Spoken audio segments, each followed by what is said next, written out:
Well, meanwhile, tonight we are following more twists in the search for accused spy Edward Snowden. The former Maryland resident was supposed to be on a morning flight from Moscow to Cuba, but where he is now remains a mystery tonight. Rebecca Cooper's tracking all of it for us in our newsroom tonight. Rebecca? Some story, Allison. You know, today President Obama had to deliberately ignore repeated questions from reporters who kept asking him whether he's reached out directly to Russian President Vladimir Putin for help in blocking Snowden's next move. Right now, the White House is remaining silent on how officials hope to get Snowden back on U.S. soil. There's a couple. The question now, will Edward Snowden be on Aeroflot tonight to Havana? With the help of WikiLeaks, Snowden was booked on a morning flight to Cuba from Moscow's international airport. He had even reportedly checked in twice as reporters rushed to get seats on the same flight. Alas, as the Associated Press reporter tweeted out this picture, Snowden appears to have been a no-show, his assigned seat empty. Journalists were left to wonder if he was somehow hidden on board.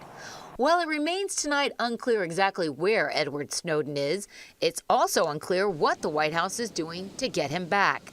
At a meeting intended to highlight immigration reform, President Obama was bombarded with questions about his Snowden strategy. What we know is that we're following all the appropriate legal channels and working with various other countries to make sure that rule of law is observed. And beyond that, I'll refer to the Justice Department that has been actively involved in the case.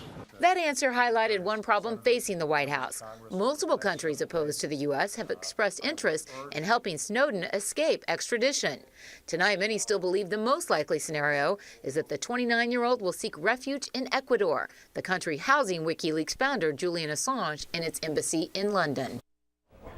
Now, Ecuador's president has long been a critic of the U.S., and that animosity only grew in 2011 when an internal State Department cable was leaked, revealing corruption inside Ecuador's police force.